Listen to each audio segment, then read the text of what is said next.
안녕하십니까. KBC 시사 토크쇼 촌철살인입니다. 총선을 앞두고 윤석열 대통령이 개각을 단행했습니다. 인사의 면면 살펴보겠습니다. 중진과 주류 의원들의 희생을 요구한 혁신안을 두고 파열음을 냈던 국민의힘 김기현 대표와 민요한 혁신위의 갈등은 일단락된 모양새입니다. 지도부가 혁신안을 어느 정도 수용할지 관심입니다. 이낙연 전 대표가 연일 작심 비판을 쏟아내고 있습니다. 이재명 대표의 리더십이 다시 한번 시험대에 올랐습니다.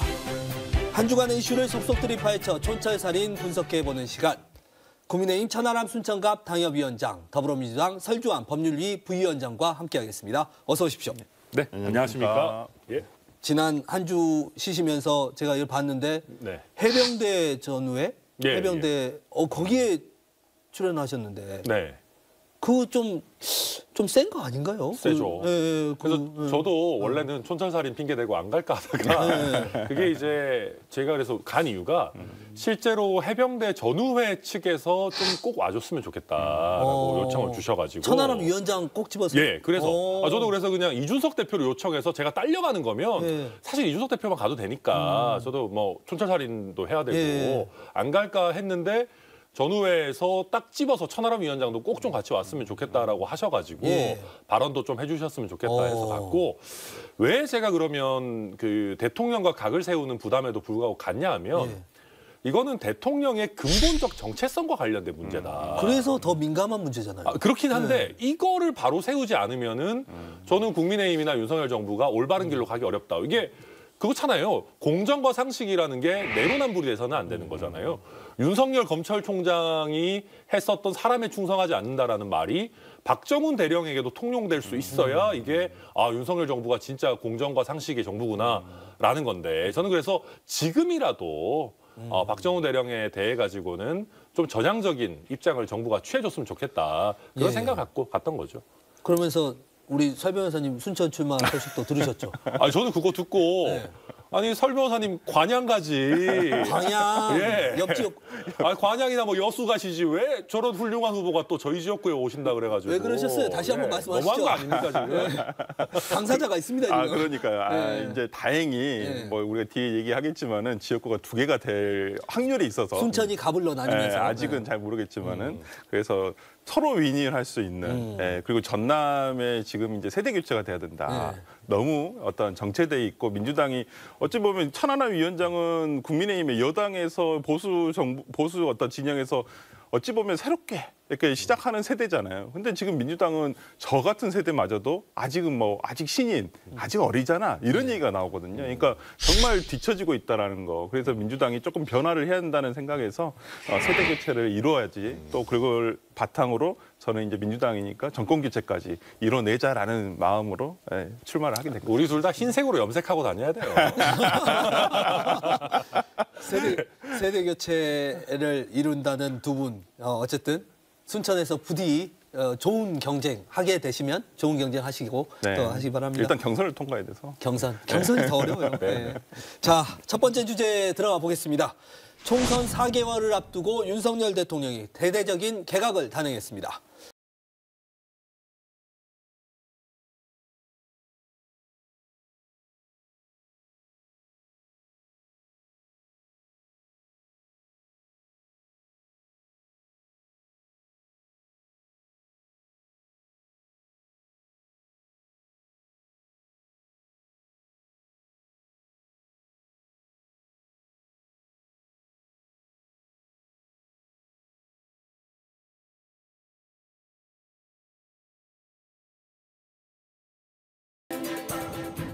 자, 우리 설 변호사님 개각 내용 보셨죠? 네. 최상목 수석이 이제 경제부총리로 가는 거고 보니까 이제 방통위원장은 이제 검사 출신이 됐더라고요. 전반적으로 어떻게 보십니까? 정말 이게 대통령께 묻고 싶어요. 진짜 최선입니까? 진짜 이게 최선입니까? 진짜.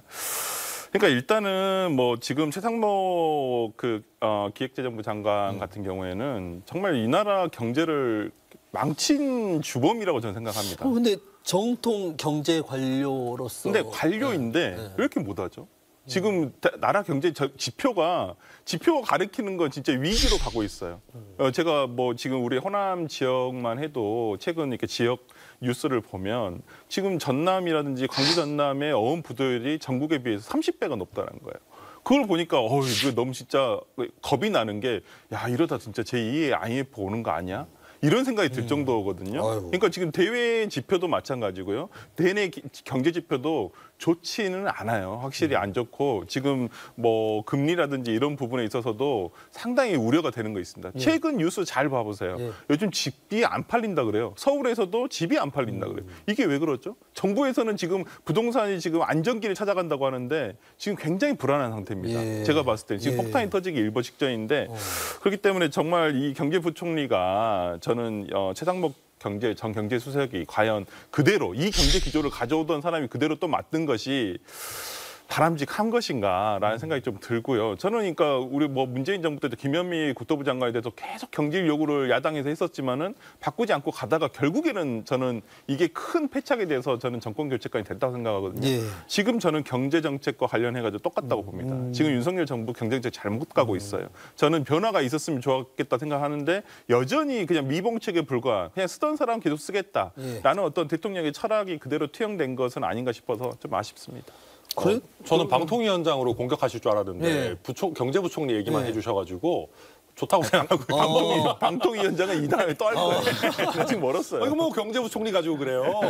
근데 사실은 경제부총리는 지금 어쩌면 안정적으로 관리하는 거죠. 추경호 부총리도 이제 기재부 출신이었고 지금 최상목 새로 된 지명자도 뭐 기재부 출신으로 어쩌면 정통 관료로서 지금 여러 가지 대외 여건이 안 좋은 상황에 또 국가 부채도 많은 상황에서 쓸 수 있는 정책 카드라는 게 많지 않아요. 그러니까 세부적인 부분들 관리만 하면서 뭐가 폭발하지 않게 지금 이제 가고 있는 건데 그거 이상 할 수 있는 게 지금 현재로서는 많지는 않다. 이 어려운 시기를 안정적으로 넘겨야 된다라는 점에서 그냥 무난한 카드라고 저는 보이고요.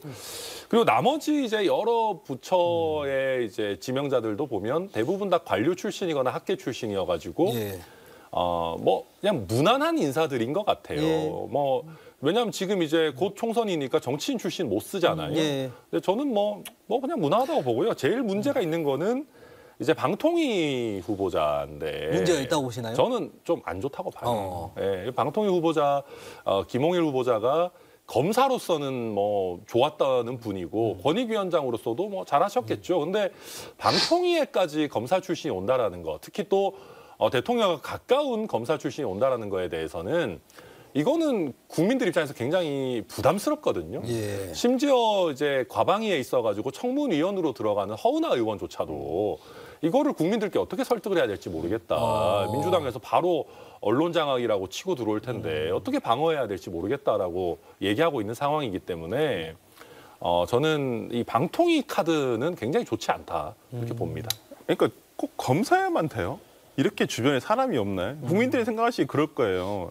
아니 도대체 그렇게 주변에 쓸 사람이 없고 보수 진영에 이렇게 쓸 사람이 없어요. 방통위원장 빼고는 검사 아니잖아. 아니 근데 이런 중요한 자리에 그것도 이동관 전임 방통위원장이 그렇게 불이 났게 지금 주랭랑을 치듯이 사표를 내고 도망갔는데 그 자리에 결국 또 이런 사람을 앉히는 것이 국민들이 납득하실 수 있을까요? 이건 정말 뭔가 방송에 대해서 어떠한 힘을 휘두르겠다라는 의지밖에는 안 보이세요. 대통령의 의지가 투영된 인사라고 저는 보고 결국 뭐 이분에 대해서 뭐 임명된 다음에 또 뭐 이걸 희석하기 위해서 뭐 미당 기사가 몇 군데 나던데 그걸로 희석되지 않아요. 그거하고 방통위원장으로서 이분의 전문성이 뭐가 있어요? 왜요? 솔직히. 석박지 드셨다잖아요. 석박지하고 무슨 상관입니까? 어렵게 또 저도 석박지 좋아해요. 사회적 약자들을 잘 또 배려하시겠죠. 우리 그러니까 정말 좀 방송통신이라는 정말 어찌 보면 21세기의 미디어 환경이라든지 아니면 통신 환경, 특히나 지금 저는 통신이 더 중요하다고 봐요. 기관 통신이라든지 지금 우리나라 통신 지금 얼마 전에 뭐 망 이용료에 대한 뭐 논란도 있었잖아요. 저는 이런 게 훨씬 더 중요하다 보는데 수사를 하시던 분들이 도대체 여기 와서 뭘 미래를 그려낼 수 있을까? 뭐 천 위원장이나 저나 변호사지만은 법률가는 어찌 보면 미래가 아니라 과거에 있던 것들을 다시 분석하고 조합하고 이걸 해서 이걸 분석하는 일이거든요. 예. 미래를 꿈꾸는 직업은 잘 아니에요. 이걸 계획하거나 이런 일이 전문적으로. 근데 저는 이런 방송통신위원회라는 것은 어찌 보면 앞으로의 일을 기획하고 계획을 해야 되는 분들인데 이런 검사 출신이 오신다는 거에 대해서 굉장히 부적합한 인사다. 저는 그렇게 봅니다. 그렇더라도 과거에 우리가 인사 비판할 때 서우남, 서울대 출신 50대 남성이었는데 이번에 여성 출신들도 많이 오고 좀 칭찬할 수 있는 부분도 있지 않습니까? 근데 이거는 저는 뭐 여성이기 때문에 칭찬한다 이런 거는 뭐 모르겠고요. 예. 그러니까 하는 거 봐야 돼요. 그러니까 저는 남성도 마찬가지고 여성도 마찬가지고 남자 중에 좋은 사람, 나쁜 사람, 여자 중에 좋은 사람, 나쁜 사람 얼마나 많습니까? 예. 하는 게 중요한 거지 성별이 뭐가 중요한지 솔직히 잘 모르겠고요. 성별은 예. 하나도 중요하지 않아요. 근데 이번에는 끼워 맞추기, 그러니까 구색 맞추기라는 느낌밖에 안 들어요. 아니 외교관을 왜 갑자기 중소기업 예전에 또 여성 많이 하라 그랬잖아요. 민주당에서 또 해도 그럽니까 아니, 또. 여성인 게 중요한 게 아니라 외교관을 왜 중기부 장관으로 거기를 모셔야 돼요? 난 그것도 이해가 솔직히 안 되고요. 그다음에 경영학 박사인 그 숙명여대 총장 출신을 시아버지 시댁하고 자기 친가가 국가 뭐 유공자의 자녀다. 예. 그 이유밖에 없어요. 국가보훈부 장관의 임명을 지금 내정하신 분이. 관심도 있으시고 그쪽에 또 있겠죠. 아니 그러면 지금 대한민국의 그 많은 보훈 가족들은 도대체 어디다 두고 이분을 쓰시는지 저는 이해가 안 돼요. 솔직히 말씀드리면. 그런 부분들은 실제로는 좀 있을 겁니다. 그러니까 제가 그래서 여성 장관을 많이 기용해야 된다는 얘기가 조금 위험할 수 있다는 생각이 드는 게 그 10년, 20년만 지나면 자연스럽게 해결될 일이에요. 왜냐하면 지금은 5급 행시 합격자 비율도 여성이 굉장히 많고 지금 각 부처의 중간 간부 정도에는 여성들이 굉장히 많아요. 예. 그때는 자연스럽게 성비가 문제가 안 될 겁니다. 근데 지금 고위공직자, 특히 장관급에 올라오시는 분들은 그때 행시 합격자 비율 같은 것들이 여성이 훨씬 적을 때예요. 8, 90년대. 그렇죠. 예. 그러다 보면 여성을 일정 비율 써야 된다라고 하면 말씀하신 것처럼 해당 분야의 전문성이나 경력이 충분하지 않은 분을 발탁해서 써야 되는데 이거는 마치 이제 국가대표를 뽑는데 성별 할당을 하는 것과 유사한 효과들이 나타날 수 있어서 이거는 조금 조심할 필요들이 있다. 인사평가가 끝도 없을 것 같은데 한동훈 장관은 왜 이번에 빠졌죠? 이준석 대항마 카드입니까? 저는 그렇게 봐요. 그러니까 이준석 대표가 지금 12월 27일을 뭐 신당 출범을 선언할지 아니면 탈당을 선언할지는 모르겠습니다만은 어찌되었든 간에 우리가 11월 달 초순부터 3주 동안 거의 이준석 신당으로만 거의 뉴스가 도배가 됐었거든요. 그걸 잠재웠던 게 그 한동훈 장관의 대구, 대전, 울산 행보였었어요. 그렇다고 한다면 저는 이준석 대표가 올 연말에 이번 달 말에 있을 어떠한 그 전개의 중심이 되는 것을 김빼기 작전이죠. 한동훈 장관 카드로 저는 그렇게 봐요. 그래서 1월 11일까지가 이제 공직자 사퇴 시한이기 때문에 저는 아마 그쯤 해서 나오시지 않을까라는 생각이 봅니다. 한동훈 장관이 나온다면은 정말 이준석 신당과 어떤 그 지역구의 변화의 가능성이 있습니까? 연루돼서? 저는 있다고 봅니다. 왜냐하면은 전국 단위, 그러니까 내지는 수도권에서 한동훈 장관의 영향력이 그렇게 클 것인가에 대해서는 의문을 제기하는 분들이 많아요. 왜냐하면 중도 확장성이나 이런 게 워낙 이제 딱 대통령과 맞닿이기 때문에. 근데 대구 경북은 이야기가 다르거든요. 그러면 결국 보수 진영의 본진을 놓고 누가 싸우느냐의 대결인데 이준석 대표 대 윤석열 대통령 구도였을 때는 TK가 약간 흔들렸어요. 이대로 가도 되는 건가? 우리가 윤석열 대통령을 만들었지만 좀 더 미래지향적으로 가야 되는 거 아니냐는 흔들리는 게 있었는데 이준석 대표 대 한동훈 장관의 매치업으로 인식이 바뀌면서 TK 민심이 이준석 대표에게 싸늘해지는 효과가 분명히 있거든요. 저도 이제 TK에 친한 분들이 있는데 그거 이준석 대표 가볍게 생각할 일이 아니라고 생각하고 그러니까 이준석 대표 입장에서는 빨리 한동훈 장관을 등판시켜서 정치인으로서 한번 시험대에 올려보자라는 생각이 있을 거고 반대로 지금 이제 국민의힘 주류나 한동훈 장관 입장에서는 더 드라마틱하게 등장해야겠다. 그렇게 해서 결정적인 순간에 TK 민심 다독이고 보수 진영의 주도권을 가져오겠다라는 생각이 있기 때문에 이번에 뭐 여러 명 중에 원오브댐으로 개각하는 게 아니고 딱 결정적일 때 이제는 마지막으로 한동훈 장관도 던지고 나온다라는 예. 드라마틱한 순간을 아마 연출하려고 할 겁니다. 주인공은 마지막에. 예. 주인공이라고 보시는군요. 뭐 어쨌든 지금 뭐 자타가 공인하듯이 국민의힘에서는 어찌 보면 가장 마지막 남은 카드거든요. 이제 뭐 더 이상 보여줄 게 없잖아요. 예. 뭐 한동훈 장관 말고 누가 있어요? 이제 저는 뭐 영입 인사라고 해도 한동훈 장관만큼은 안 된다고 봐요. 여기서 이제 약간의 피해자가 원희룡 장관이죠. 원희룡 장관 이야기도 해보죠. 예. 아니 그 정광훈 목사가 나오는 그 예. 집회에 참석한 것도 문제인데 거짓말 논란도 있어요. 맞죠. 예, 지금 대기실에서 만났는데 온지도 몰랐다 뭐 이런 식으로 얘기를 해주고 어떻게 보십니까? 왜 가요 거기를 그러니까. 예. 그러니까 저는 일단 보수 정치인들이 개신교 색채를 좀 빼야 된다라고 생각합니다. 아니, 각자의 종교는 있겠죠. 저도 종교는 있어요. 그렇지만 이 마치 보수 진영이 개신교와 한 몸인 것처럼 국민들께 인식되어서는 곤란하다. 주호영 의원 같은 분들이 열심히 이제 불교계 만나고 다니시지만 너무 개신교의 이런 부분과 색채가 강해요.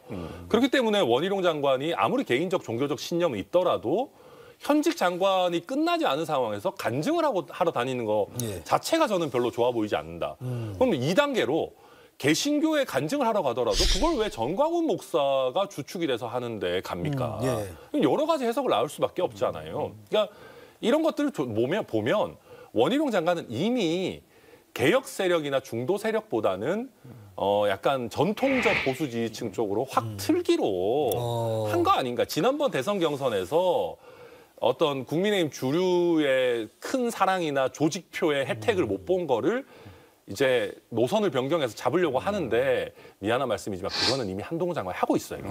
맞아요. 저는 그래서 원희룡 장관이 원래 본인의 색채를 좀 회복했으면 좋겠다. 그리고 저는 아쉬운 게요. 만약에 이준석 신당을 하잖아요. 그럼 이준석 신당에 이준석 대표도 당연히 나갈 거고 유승민 전 대표도 만약에 같이 간다. 그러면 생각보다 국민의힘 안에서 개혁 세력을 할 사람이 별로 안 남을 수 있어요. 예. 그 포지션을 본인이 잡을 수도 있는 건데 어찌 보면 너무 단기적으로 보고 정광훈 목사 손을 잡으려고 했던 거 아닌가. 저는 되게 아쉽게 봅니다. 우리 서 변호사님 그 남원정 이야기 많이 하셨고 그렇죠. 소장파였는데 네. 너무 아쉽다 이런 말씀 많이 하셨는데 남원정 시절에 원희룡은 죽은 것 같아요. 이제 없어진 것 또 같아요. 사람을 또 그렇게까지 또 얘기해요. 아니, 그러니까 정치적으로, 예. 정치적인 이미지가 저는 이미 소멸했다라고 보고요. 저는 결국에 그러면 지금 만약에 원희룡 장관이 이런 스탠스로 간다. 결국 끝은 누군지 앞에 있어요. 누구요? 김문수 경기도지사예요. 전 김문수 경기도지사가 너무 전망이 어두운데요, 그러면? 결국 저렇게 가실 거예요. 김문수 지금 전 경기도지사가 지금 이제 노사정위원회 위원장인데 아니 그분이 처음에 어땠습니까? 어찌 보면 정말 노동운동가로서의 출발을 해서 보수 정권에서 이렇게 정당 생활도 하셨었고 지금 이렇게 갔는데 결국에 중간에 보십시오. 그분도 정광훈 목사랑 같이 집회에서 뭐 나가서부터 뭐 정말 극단적인 말씀도 많이 하시고 지금도 본인은 그게 맞다라고 신념을 계속 굽히지 않고 계시잖아요. 저는 지금 어떤 원희룡 장관이 보여주는 행보의 끝은 김문수다라고 생각을 하고. 그러니까 이분이 지금 원희룡 장관이 양평고속도로 할 때도 마찬가지고 너무 거짓말 많이 한다. 그게 금방 들통날 것들. 예. 정말 정확하지도 않은 거. 그러면서 무슨 일타강사 행세를 해요. 자기 유튜브 찍어가지고 그걸 뭐 올리기도 하고. 그렇기 때문에 저는 원희룡 장관이 지금 보여주는 모습들이 뭐 아까 저는 그 천 위원장의 분석에 동의를 하는데 보수의 권리로 가려고 하는 것들이 제가 봤을 때 중도층에서 봤을 때는 원희룡 장관을 굉장히 입지를 좁게 할 것이고 잠깐 이렇게 뭐 보수 쪽에서의 뭐 이렇게 응원을 받을 수는 있겠지만 그게 길게 가지 않아요. 그리고 되게 저는 이번에 보면 되게 궁금한 게 뭐냐면 잘 몰라서 그러는데 도대체 왜 보수 쪽에서는 정광훈 목사를 끊지를 못하는 거예요? 난 그게 되게 궁금해요. 그만큼의 세력이 있는 건가요, 실제로? 많이 없어요. 많이 없는데 제 생각에 한 몇만 단위는 있어요. 그럼 꽤 많죠. 아니 근데 이제 그게 그리고 또 그분들은 막 당원 가입도 적극적으로 하고 근데 그게 이제 10만 이런 건 아닌 것 같고 제가 생각에 한 1, 2만 있는 것 같아요. 근데 그 정도 표 가지고도 어쨌든 뭐 당대표 선거에서의 컷오프나 최고위원 선거 결과 정도는 뭐 바꿀 수 있고 쉽게 인원 동원이 되잖아요. 그러니까 그래서. 정치인 입장에서 그거는 아마 끊을 수 없는 유혹일 거예요. 근데 아니 요즘 세상에 보십시오. 아니, 오프라인에 인원 동원 꼭 안 되더라도 정말 자기의 메시지가 소구력이 있다면은 온라인에서 얼마든지 활동들을 할 수 있어요. 우리 천하람 위원장도 유튜브 라이브 켜면은 10,000명은 들어옵니다. 아니 그렇게까지 근데 그건 이제 이준석 대표 팬덤의 영향이 큰 거라서 뭐 제 건 아니고 근데 어쨌든 간에 그리고 이게 지금 잘 생각해야 되는 게 지금이야 다 으쌰으쌰하는 분위기지만 나중에 되면 보수 지지층도 결국 대선 가까워지면요 이기는 후보 찾아요. 맞아요. 네, 그 이기는 후보가 되려면 일관성을 유지해야 되는데 저는 왜 이러시는지 잘 모르겠어요. 사실은 뭐 민주당이 개딸을 못 끊는 거하고 비슷하지 않겠습니까? 뭐 똑같죠 사실은. 근데 개딸만큼의 세력도 없어요 제가 봤을 때. 오히려요? 예, 알겠습니다. 국민의힘 이야기 두 번째 페이지로 인요한 혁신위 이야기도 한번 해보겠습니다. 인요한 혁신위원장과 김기현 대표와 인요한 혁신위원장 지난 수요일 만났습니다. 만남 보셨죠? 네. 오늘 뭐 한 15분, 17분? 뭐 이 정도 오면 끝나버리더라고요. 뭐 둘 다 무슨 의미가 있나요? 저는 김기현 대표도 그렇고 인요한 혁신위원장도 그렇고 이미 끝난 거 아닌가. 언론에 엄청 관심이 많았는데. 저는 별로 관심이 안 가더라고요. 별 의미가 없다 정치적으로. 왜 의미가 없죠? 아니 큰 네. 의미가 없어요. 왜냐면 오히려 저는 그 전날 있었던 대통령과 어떤 국민의힘 지도부의 만찬이 오히려 더 의미가 있다. 그러니까 그 얼마 전에 인요한 혁신위원장이 내 말이 안 먹히면 특단의 조치가 있을 것 같다라는 어떤 뉘앙스를 풍겼거든요. 저는 그게 그 당시에 그럼 이제 대통령이 나서셔야 되겠구나. 그 나선 게 비공식 만찬이었다고 생각해요. 그때 저는 김기현 대표에게 아마 대통령이 얘기를 했을 거라 생각해요. 혁신이 안을 최대한 수용할 수 있도록 해라. 그렇게 그냥 단칼에 거절하지 말아라. 예. 어찌 보면 거기를 갔다 와서 저는 인요한 혁신위원장 만나면서 이제 서로 대면대면하게 악수한 거죠. 서로 좀 감정도 상해 있고 어찌 보면 김기현 대표 입장은 저는 충분히 이해가 가요. 어찌 보면 자기 20년 정치 인생이 부정당할 수도 있는 상황이거든요. 이제 이것을 잘 포장을 해서 이제 테러를 만들어주는 게 일인데 저는 인요한 혁신위원장도 이미 저는 사명을 다 했다라고 보고요. 예. 그다음에 김기현 대표는 이것을 잘 받아들이는 척하면서 이제 포장해서 잘 이렇게 갖고 나가는 것 외에는 뭐가 있을까라는 생각이 좀 듭니다. 그래서 별로 저는 만남이 큰 의미가 있다고 생각하지는 않았어요. 만남은 큰 의미가 없고 김기현 대표도 어쨌든 혁신안을 어느 정도는 받아들일 것 같다라는 건데 어떻게 보십니까? 받아들이는 척만 할 거예요. 척만요. 네.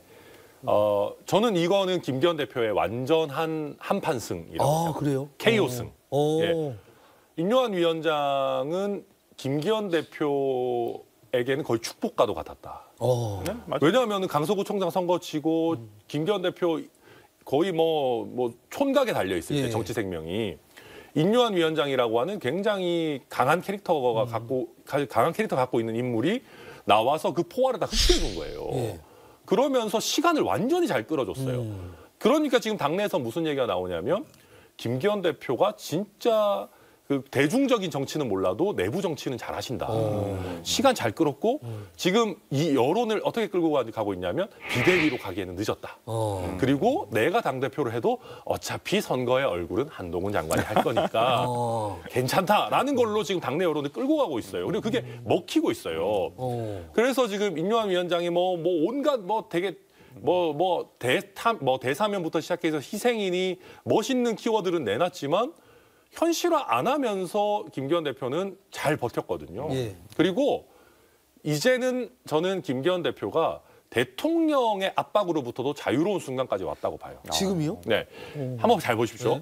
용산의 뜻에 충실히 따른다고 여겨지는 김병민, 장해찬 최고위원 이런 분들이 김기현 대표를 살짝 들이박았어요. 맞아요. 들이박았다가 요즘 또 잠잠해요. 왜 그러냐 하면 대통령 입장에서도 김기현 대표를 포함한 원내 의원들과 척지는 게 지금 두려운 거예요. 왜냐하면 보세요. 연말에 예산안 이런 거 말할 것도 없고 특검법이 있죠. 김건희 여사 특검법이 있어요. 그렇죠. 거기서 그러면 국민의힘에서 반란표가 나올 정도로 척을 진다라고 하면 거부권 행사할지 안 할지 모르지만 행사를 못하는, 그러니까 행사할 카드 자체가 없어지는 결과가 될 수 있어요. 맞잖아요. 제2 요구했는데 국민의힘에서 반란표 나와가지고 200표 넘어가지고 제2가 된다. 그러면 대통령 입장에서 레임덕 확정이에요. 그 위험을 지금 질 수가 없어요. 그러면 김기현 대표 입장에서도 물론 대놓고 말은 안 하겠지만 자꾸 당 압박하고 당대표 흔들라고 하면 우리도 다 수가 있어? 라는 카드를 지금 쥐고 있다. 그렇기 때문에 지금 김기현 대표 체제가 모두의 예상과 다르게 생각보다 오래 가고 있다. 저는 그렇게 제 보여요. 분석은 좀 반대네요. 그래요? 저는 네. 그러니까 대통령의 뜻이 투영이 될 것이다 이렇게 생각을 했는데 지금 그 천 위원장 분석은 전혀 이게 이제는 대통령의 뜻이 그대로 투영되지 않을 것이다. 당에. 근데 일부는 투영될 거예요. 네. 근데 그게 김기현 대표가 물러나는 수준까지는 안 갈 거고 지금 아까 이제 우리가 1월 초에 한동훈 장관 그만두는 게 하나의 카드라고 예. 했잖아요. 이준석 대표가 신당 빡 띄워서 여론의 집중을 받으면 한동훈 장관 카드로 대항하면서 김기현 대표도 가만히 있을 수는 없으니까 그때 본인의 불출마 내지 수도권 카드를 출마 카드를 그때 같이 던질 거예요. 예. 그러면서 한동훈 비대위로 안 가도 돼. 예.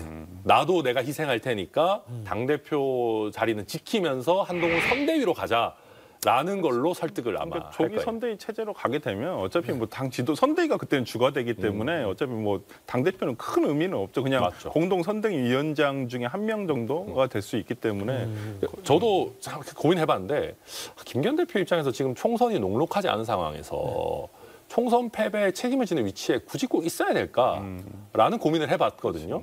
물론 저도 뭐 당이 진다 이런 건 단정하고 싶진 않지만 예. 근데 김기현 대표 입장에서는 중도의 불명예 퇴진을 하면은 아예 이거는 미래가 없는 거예요. 그러니까 총선은 아직까지 얼마 이상 남았으니까 어떻게 요동이 칠지 모르고 한번 총선까지는 갈 수 있어야 도박이라도 해볼 수 있다. 그 생각일 겁니다. 총선 과정에서 또 중요한 게 공천 관리잖아요. 그렇죠.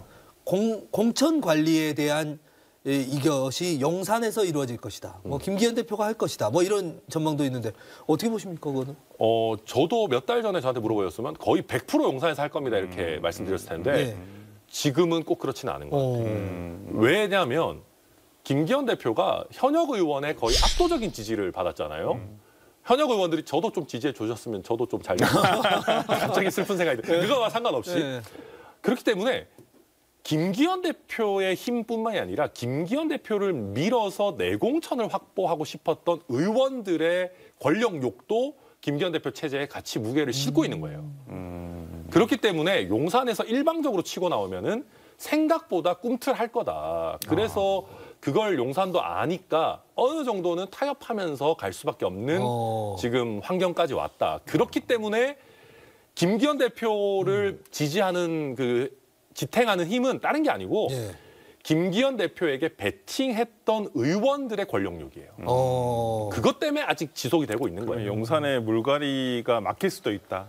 그러니까 그게 어느 정도 서로 부딪히면서 절충안으로 찾을 거라고 봐요. 사실은 제가 물어보고 싶었던 게 뭐 김기현 대표 체제가 비대위로 갈 거냐, 뭐 김기현 대표 체제가 공천에서 뭐 힘을 쓸 거냐 이런 걸 물어보고 싶었는데 우리 천 위원장님 말씀대로라면 김기현 대표가 이제서야 조금 힘을 갖는다 이런 전망인데 힘을 아니 근데 이게 정당이란 게 어느 일방의 흐름으로 다 이렇게 쓸려갈 수는 없어요. 민주당도 예. 마찬가지로 뭐 누구는 이렇게 서로 조합을 해야죠. 조화를 또 이뤄야 되고 서로 뭐 양보도 하고 어떤 경우에 정무적 판단도 해야 되고 어느 후보가 더 적합할 것인가. 그러니까 모든 기준은 승리에 있어요. 예. 그러니까 인물을 내는 게 중요한 게 아니라 이겨야죠. 예. 근데 이제 국민의힘 같은 경우는 영남권이 지금 현역 의원들이 많다 보니까 이제 그곳에 어떤 용산에서 보통 나오신 분들이 나갈 것인지 아니면 현역 의원들이 있을 것인지 그런 물갈이에 대한 얘기가 굉장히 많았기 때문에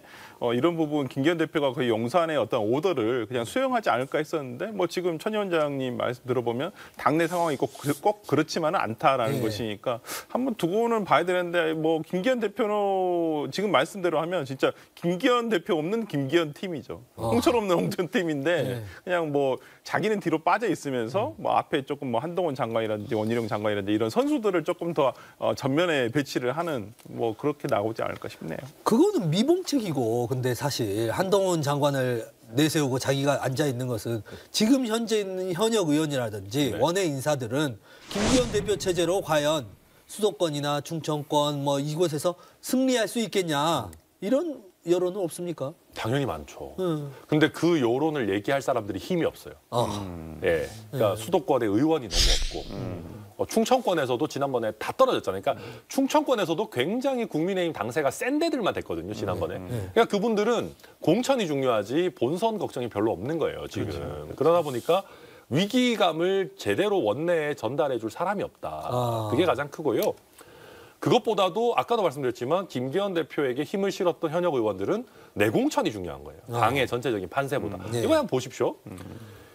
TK 본진 민심이 흔들리니까 얼마나 재빠르게 반응합니까? 가장 센 전략 자산이 한동훈 장관도 대구 가서 3시간 동안 셀카 찍고 막 대통령도 서문시장 가시고 칠성시장도 가시고 박근혜 대통령도 만나고 수도권 흔들릴 때는요. 그렇지. 별 조치가 없어요. 근데 현역 의원들 내지는 국민의힘의 기득권이 흔들릴 때는 그만큼 빠르게 대응하는 거거든요. 제가 이거 보면서 수도권에 대해 가지고는 이런 정도의 어떤 열정이 없구나. 그게 가장 큰 문제입니다. 그러니까 미봉책으로 김기현 대표 계속 같이 가려는 거에 대해서 보수 언론이 때리는 거예요. 김기현 대표가 내려올 것 같았으면 보수 언론이 굳이 안 때려요. 근데 최근에 보면 안 내려올 것 같으니까 지금 보수 언론이 엄청나게 때리고 있는데 거기에 대해서 김기현 대표나 뭐 용산이 과연 반응할 거냐? 저는 지금 쉽지 않은 정치적 환경이 그러니까 지난주에 제가 이렇게 정편에 나가서 이렇게 얘기를 하다 보면 정편에 주로 이제까지 주류적인 어떤 입장을 대변하는 패널들이라든지 주장을 하는 여당 주류 하는 패널분들이 김기현 대표를 때리더라고요. 그래서 지금 저 방향이 저렇게 잡혔나 보다. 그러니까 뭐 김병민 최고라든지 장희찬 최고가 약간 조금 들이받듯이 왜 김기현 대표가 혁신위 안을 저렇게 미정미정하느냐 엄청 비판을 하더라고요. 그래서 저게 대통령 쪽의 용산의 뜻인가 보다 이제 속으로는 그렇게 판단을 했거든요. 그런데 최근에는 또 그게 유야무야 되는 것 같고 제가 국민의힘을 봤을 때는 뭐 민주당도 문제가 많습니다. 국민의힘 봤을 때는 수도권 전략이 하나도 없어요. 제가 봤을 때는 그냥 뭐 원희룡 장관은 자기가 뭐 개항을 가고 싶어요. 뭐 옛날에 그냥 손만 들고 있고 김칫국 막 드링킹 하고 있고 내가 봤을 때 뭐 그다음에 한동훈 장관은 어디다 내보낼까 비례를 할까 이럴까 수도권 전략에 대해서 어떤 뭐 제일 중요한 건 대통령이 잘해서 지지율이 올라가면 자연스럽게 따라 올라가는 건데 그런 생각은 아예 없고 최근에 제가 봤을 때 국민의힘은 수도권 전략이 하나도 없어 보인다. 뭐라도 있겠죠. 이준석 신당은 어떻게 되어갑니까? 이준석 신당은 제가 깜짝 놀란 거는 출마 희망자 모집이 너무 과하게 잘 돼요. 그러더라고요. 근데 그만큼 어찌 보면 우리 양당의 인재 영입 시스템이라는 게 능력보다는 연줄 위주로 작동을 해왔기 때문에 연줄이 없어서 정치에 진출 못했던 분들의 열망이 그만큼 크다. 그래서 이준석 신당이라고 하는 좀 오픈 플랫폼이 생기니까 굉장히 많이 지원을 하고 있고요. 그런 거 보면 참 이 약간 마크롱 비슷한 이 제3의 어떤 그 물결 같은 게 올 수도 있겠다. 저는 올 수도 있다고 저도 생각해요. 제가 올해 5월달 정도에 신인규 대표를 여의도에서 만나가지고 둘이 커피를 마시면서 마크롱 얘기를 했었거든요. 그때도 이제 저도 이제 마크롱 평전도 보고 그랬었는데 이런 세력이 나와야 된다. 그러니까. 일단은 당이 우리가 기존에는 생각하는 게 어떤 양당 체제에서의 어떤 경선을 통해서 뭐 대통령 후보를 뽑고 이런 식이었는데 이제는 어떤 제3지대가 어떤 한 인물 중심으로 가야 된다 생각을 해요. 그래서 그 사람이 대통령이 되면 어떤 지형을 넓혀가는 관계로 가야 되지 않을까라는 생각이 좀 들어서 뭐 저는 뭐 이준석 대표가 마크롱처럼 될 수도 있다고 저는 생각을 해요. 개인적으로는. 알겠습니다. 충분히. 다음 주제로 또 넘어가 보겠습니다. 이번에는 민주당 주제입니다.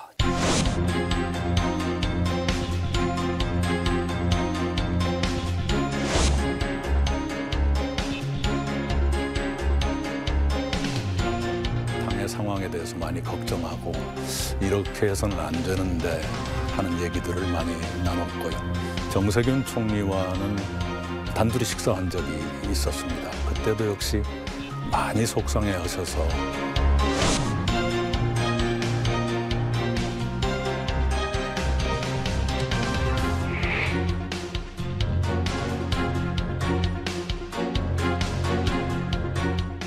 이 이낙연 대표 최근 행보를 보면 연일 언론 인터뷰에 나오면서 발언이 점점 세져요.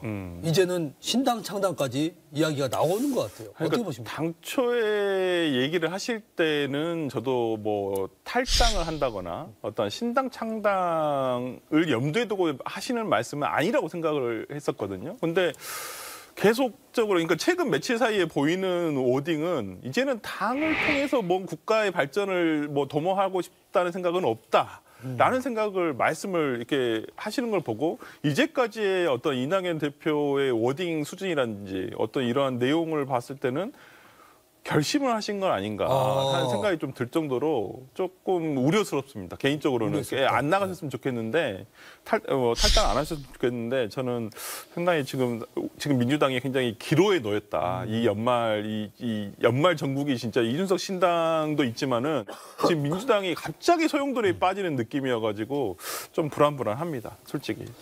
어떻게 보십니까? 이낙연 대표의 행보에 대해서는? 원래 나가고 싶었는데 명분이 없었거든요. 예. 근데 요새 선거제 관련하면서 명분이 좀 생겼어요.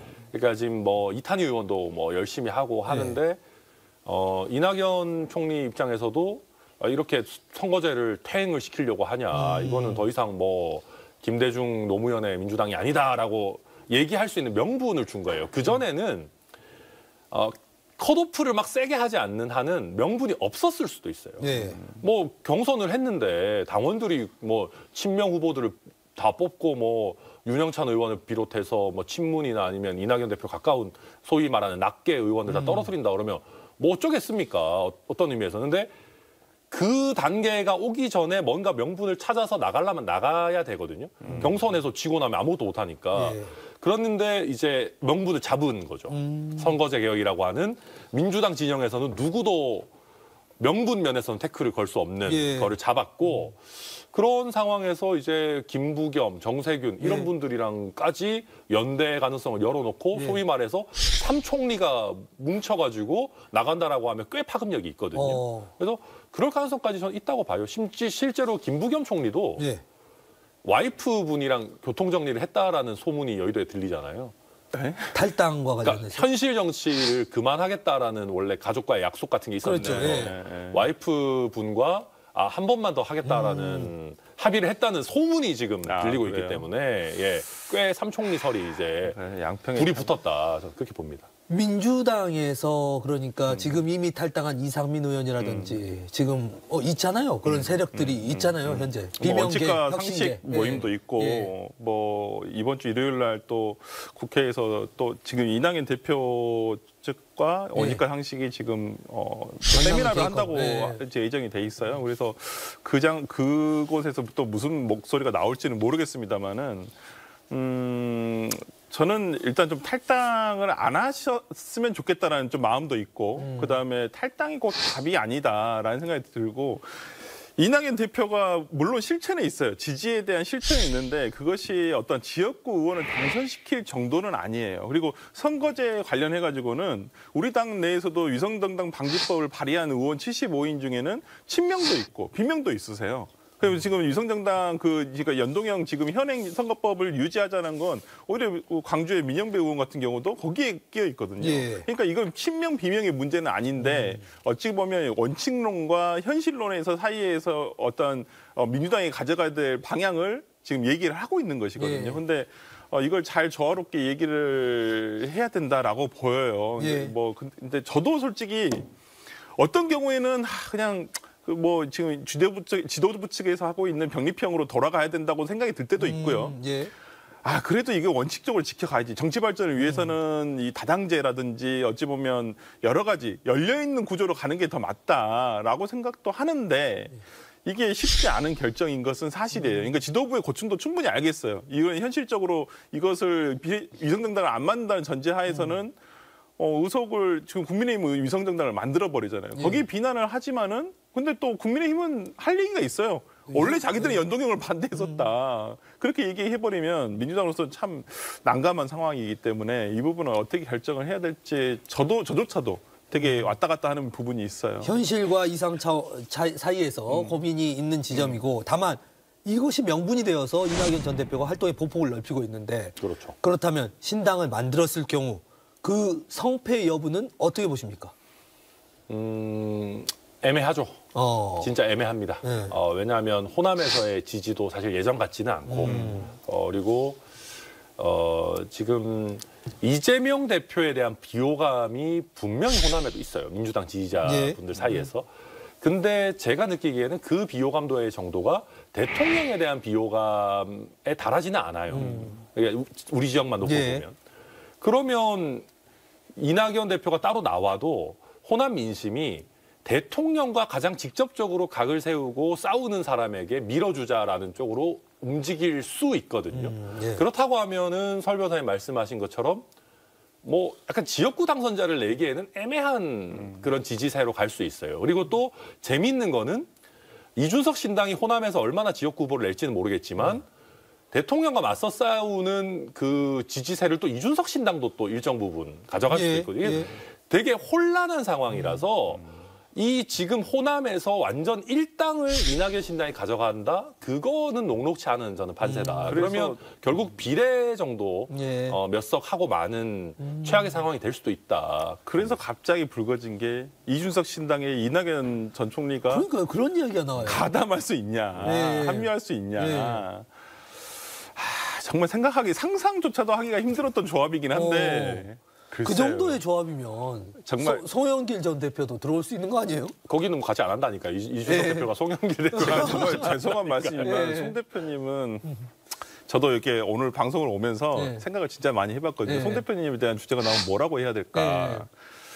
네. 일단은 뭐 사법적으로 억울하실 수도 있고 뭐 다 좋은데 생각을 해보면 본인 당대표 선거 돕다가 지금 윤관석 의원은 지금 구속돼가지고 수감 중이세요. 예. 그러면 그런 분들에 대한 자기는 정치적 책임이 전혀 없으신가요? 그냥 자기는 떳떳하신가요? 돈 봉투 몰랐다는 것만으로도? 저는 그런 면에서라면 본인이 저렇게까지 하고 다니셔야 되나? 그게 민주당한테 도움이 된다고 생각하나? 그리고 정말 다 떠나서 윤관석 의원한테는 도대체 무슨 죄를 어떻게 사죄를 하실 건가? 예. 아니 그분이 뭐 자기가 부정축제하자고 그 돈 봉투를 했겠어요? 다 예. 송영길 대표 선거 돕자고 그런 것이지. 전 그런 설 변호사님 이런 얘기는 너무 민주당 입장에서 네. 판도라의 상자를 여는 거예요. 이런 얘기 하면 안 돼요. 왜 그러냐면 보십시오. 제가 진짜 메모차에 공개 안 해서 그렇지 그 논리는 이재명 대표에게도 똑같이 적용될 수 있어요. 다 구속돼 있는데. 본인 돕다가 지금 김용 부원장은 실형 5년 받아가지고 지금 법정 구속돼 있고 다 그러는데 그러면 이재명 대표는 뭐 어떻게 활동합니까? 역시 국민의힘이었어. 예, 아니, 그러니까요. 예. 굉장히 위험한 얘기를 지금 꺼내고 아니, 계시는 그 소영길 거예요. 대표에 예. 대해서 저 어느 정도 마음은 이해를 하는 구석도 있어요. 네. 그러니까 저렇게 들어왔는데 그 당시에 정말 뭐 끌려오듯이 들어왔었는데 뭐 진짜 한 8개월 정도 뭐 검찰에서 부르지도 않고 이제 불렀습니다마는 그러니까 그런 부분에 있어서 또 들어오셔서 이제 하는 행보라든지 이런 것들을 생각해 보면 뭐 일견 이해되는 부분도 없지 않아 있지만은 생각해 보면 윤관석 의원 구속된 걸 보면 참 너무 좀 마음이 아프더라고요. 저는 개인적으로는. 근데 뭐 아무튼 아까 이제 네. 다시 주제로 좀 돌아가서 네. 이준석 이낙연 결합이라는 거에 대해서 이준석 대표는 제도와 연결해서 설명을 하더라고요. 그러니까 연동형 비례대표제면은 여러 좀 작은 조각조각의 정당들이 난립해도 뭐 어찌 보면 승부를 볼 수 있는 부분들이 있는데 예. 병립형으로 회기를 하게 되면 예.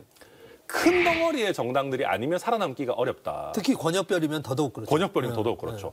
그렇게 된다라고 하면 가장 넓은 형태의 빅텐트가 3당이 될 수밖에 없지 않겠느냐라는 예. 얘기를 하는데 그래서 그런 제도라면 이낙연, 이준석 조합이라고 하는 우리가 지금 상상하기 어려운 것들도 현실화될 가능성이 제로는 아니다. 저도 그렇게 생각해요. 그렇게 보입니다. 왜냐하면 호남권을 공략하기 위해서는 이준석 단독으로는 힘들어요. 어찌 보면. 그래도 이낙연 대표에 대한 이 호남권에서의 어느 정도 지지세가 있어요. 그렇다고 한다면 뭐 정치는 뭐 상상의 영역을 뛰어넘는 예, 것이니까 저는 가능도 하다. 오히려. 그러면 지역구 그러면 뭐 비례정 위성정당이니 뭐 이런 거에 대해서 그러니까 선거구제에 대해 어떻게 바뀌든 간에 거기에 구애를 안 받는 거예요. 이준석 대표도 마찬가지예요. 원래 그렇게 목표를 했지만은. 그러니까 이게 그러면은 이준석 대표 입장에서 전국 선거의 전략을 어떻게 짤 수 있냐면 서울 수도권은 마크롱 모델. 예. 그러니까 이번에 구글 폼을 이용해서 새롭게 지원을 받은 신인들 네. 위주로 완전히 새로운 바람을 일으키겠다라고 해서 마크롱 모델로 가고 호남은 이낙연 전 총리의 어떤 갖고 있는 뭐 현역 의원이나 예. 아니면 조직력을 동원한 국민의당 모델로 가고 영남은 이제 이준석 대표를 필두로 해서 영남에 어떻게 보면 새 정치, 뭐 보수 교체에 예. 가는 이 권역별 전략이 나름대로 성립을 하는데 문제는 이게 약간씩 모순돼요. 예. 그래서 이 모순되는 걸 어떻게 과연 공존시킬 수 있을 것이냐. 왜냐하면 빅텐트를 하면 영남에서 싫어합니다. 영남에서는 이게 보수 세력 교체라고 가야 조금 더 호소력이 있는 것이고 예. 그렇게 영남 선거 전략을 세게 잡으면 호남에서는 또 못 찍어줘요. 예. 그렇기 때문에 이 줄타기를 과연 잘할 수 있을 것인가. 근데 이낙연 대표 같은 어려운 경우는 지점이죠. 보수 쪽에서도 수용이 가능하지 않으세요? 아주 싫어하지는 않죠. 네. 네. 근데 더 중요한 문제는 이낙연, 이준석 뭐 이런 신당들이 다 했을 때 과연 얼굴 마담이 누가 될 거냐. 이 봤을 때 그래도 이준석 전 대표가 대표를 했지만 네. 이낙연 전 대표가 가지고 있는 조직력이라든지 그 현역 의원들 그럼 자연스럽게 이낙연 신당이 되는 거 아닌가요? 아마 투톱 체제로 가게 되지 않겠나. 그런 거물급들이 모여진다. 안철수, 김한길 투토 체제의 국민의당처럼. 근데 저는 그 너무 안 좋아 보이는데요. 그렇게 얘기 들으니까 갑자기 식은땀이 나는데. 예. 근데 저는 이 우리가 논의를 이제 탈당하신다는 건데 안 하실 거라고 생각을 해요. 그러니까 예.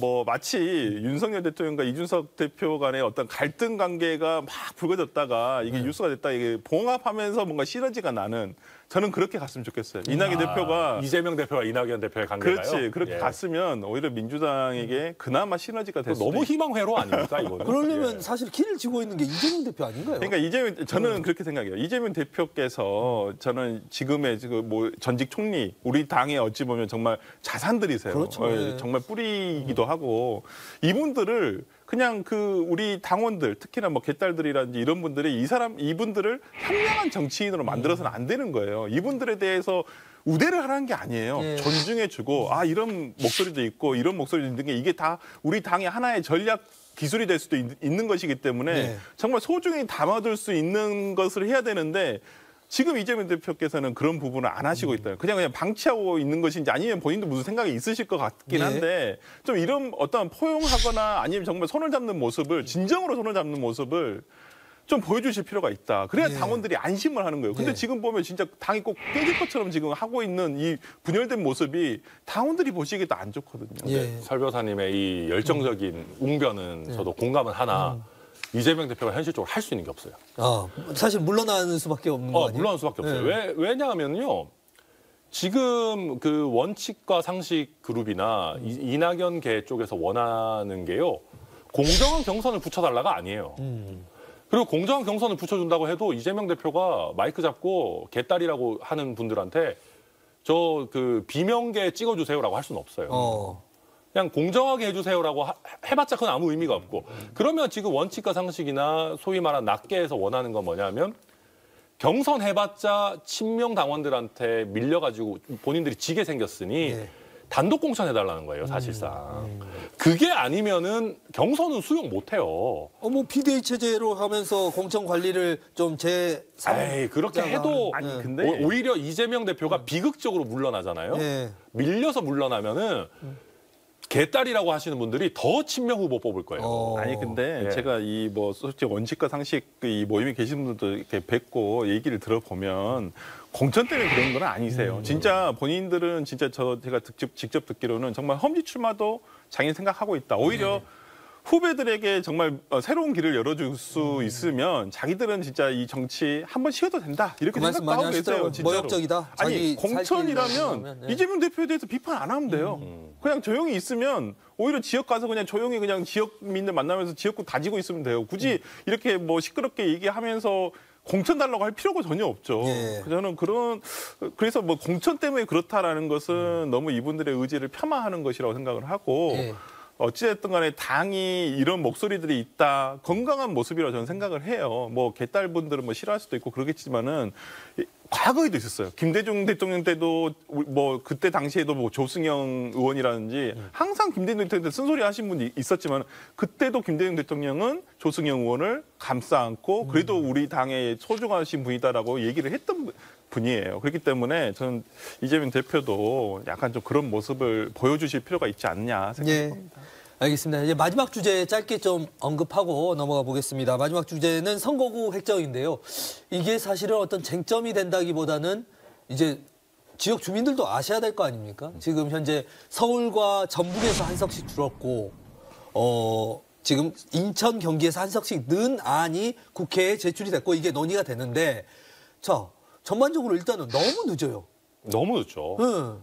원래 올해 4월까지 해야 되는데 저는 올해 4월도 늦다고 지금 생각하고 예비후보 등록이 코앞이잖아요. 코앞이에요. 응. 근데 지금 아직도 선거구가 안 정해져 있어서 어디 선거구에 예비후보 등록을 해야 되는지도 그러니까요. 모르겠는 상황이에요. 심지어는 이 선거구 획정안이 나왔는데도 아직 이게 확정된 게 아니기 때문에 기존 선거구에다가 예비후보 등록을 해야 되거든요. 예. 그럼 영암 무안 신안에 출마하려는 분은 도대체 어떻게 해야 됩니까? 이게 말이 안 되는 지금 행태가 나오고 있는 거죠. 이거 뭐 바꿀 수 있는 방법 없나요? 뭐 예산안 같은 경우에 안 되면은 그냥 정부안으로 한다. 제도는 잘 돼 있어요. 국회가 안 지켜서 문제지. 그러니까 안 지킬 수 없는 제도를 만들어야 돼요. 제가 봤을 때도 말씀하신 것처럼 1년 전까지 국회에서 땅땅땅 안 하면 그냥 중앙선관위 안으로 한다. 이런 거를 아예 넣어버려야 될 것 같아요. 그러니까요. 그 예. 좀 국회에서 그런 부분은 손을 봐줘야지. 근데 양당이 이게 습관성이 됐어요. 그리고 지금 현역 의원들한테는 유리하잖아요. 너무 솔직히. 유리하죠. 예, 그러니까 이렇게 하는 게. 매번 이게 매번 선거 때마다 한 달 전?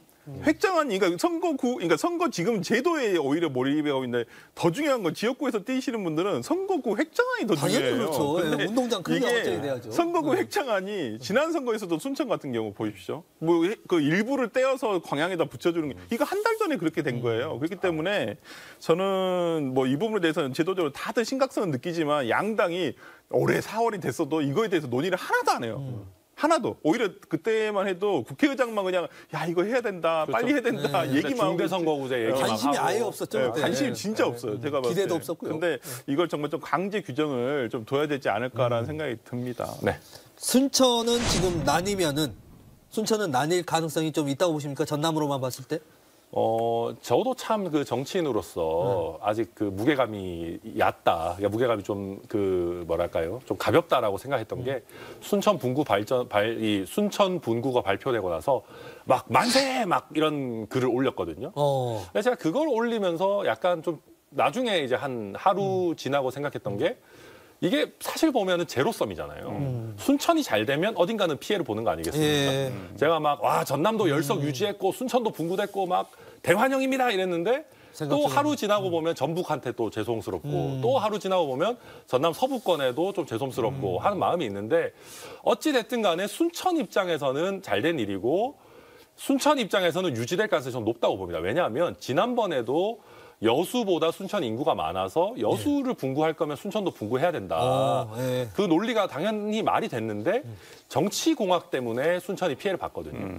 그래서 순천이 2번 연속 피해보는 선거구 획정을 하기는 쉽지 않을 거다. 쉽지 않을 거다. 그리고 또 국민의힘 입장에서는 또 2개로 쪼개는 게 무조건 좋기 때문에 계속 얘기하고 그러다 보면 민주당 입장에서 좀 부담 느낄 수 있거든요. 그래서 이번에는 어느 정도 그 동북권 분구는 좀 유지가 되지 않겠나 전망합니다.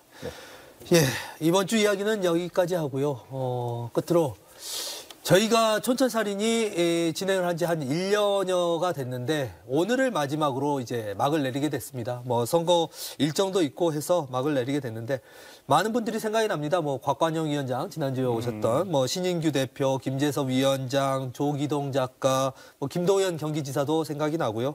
서영주 부대변인도 생각이 납니다. 하지만 뭐니 해도 지금 이 촌철살인이 여기까지 온 거 이 두 분의 힘이었는데 이 두 분 각자 이야기를 한 분씩 좀 한번 들어볼까요? 일단 먼저 하시죠. 아 그래요. 아이고. 전환 위원장부터. 예. 아유, 이게 사실은 우리 지역 방송에서 이렇게 여야가 균형 있게 토론한다라는 게 굉장히 쉬운 일이 아닙니다. 그래서 전 너무나 뜻깊게 생각하고 특히 제가 우리 이제 지역민들께 좀 진솔하고 좀 더 편안하게 대화를 나눌 수 있어가지고 참 감사했고 또 다음번에 선거 지나고 또 더 좋은 모습으로 가능하면 뭔가 하나 반짝거리는 거 알고 또 인사드릴 수 있었으면 좋겠습니다. 지금까지 너무 감사했습니다. 우리 설 변호사님. 네, 이거 뭐 저는 천안함 위원장 덕에 아유, 무슨 말씀이십니까? 예. 여기서 또 왜 또 이제 또 경쟁 상대가 될 수 있는데 예, 잘하셔야 돼요. 그럴 수도 있고요. 예. 이제 순천이 지금 2개가 된다면 만약에 2개 된다면 참 둘 다 제 마음 같아서는 정말 천안함 위원장 같은 정치인이 더 많아져야 된다 생각을 해요. 물론 저도 이렇게 현실 정치에 참여를 하고 싶은 사람이지만은 정말 2개가 돼서 둘 다 올라갈 수 있으면 얼마나 좋을까라는 상상도 한번 해보고요. 지난 1년간 해오면서 저 나름대로는 광주가 어찌 보면 제 고향과 같고 제가 네. 여기서 뭐 다 학교도 네. 나오고 그랬기 때문에 제 연고지와 같은 곳인데 또 광주 전남에서 이런 좋은 프로그램 특히나 이 지역 방송에서는 하기가 힘든 프로그램이라고 알고 있어요. 그렇기 때문에 이렇게 1년 동안 지속해 오면서 저는 정말 저도 많이 컸고요. 그다음에 우리 천하나 위원장도 정말 1년 사이에 이제는 단순 패널에서 이제는 당대표급의 그렇죠. 어떤 중간에 됐기 당대표 때문에 후보도 나가시고. 예. 저는 이제 거기에 같이 묻혀서 같이 한번 커볼 수 있도록 하겠습니다. 아유, 끝까지 이렇게 호감 가는 얘기를 너무 하시네요. 예. 아주 그래, 좀 가증스럽네요. 약간. 진심일 겁니다. 카메라 끝나고 무슨 얘기하냐 봅시다.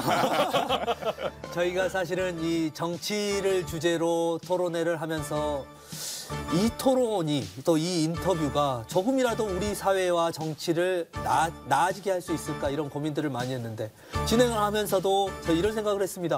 혹시 이게 갈등이나 불신 서로 간의 어떤 반목을 더 키우지는 않을까라는 우려도 들었고요. 근데 이런 고민들을 계속 해 나가면서 저희가 개선될 수 있게 촌철살인은 끝이 나지만 KBC 여러 프로그램과 뉴스를 통해서 이렇게 찾아뵙도록 하겠습니다. 자, 부족한 프로그램 정말 과분한 사랑과 관심 주셨던 많은 시청자분들께 제작진을 대신해서 정말 감사의 말씀 드리겠습니다. 한마디 말로 사람을 감동시키고 세상을 변화시키려고 했던 KBC 시사 토크쇼 촌철살인 여기서 모두 마치겠습니다. 그동안 많은 관심 주셨던 시청자 여러분 고맙습니다. 또 두 분께도 감사의 인사드립니다. 고맙습니다.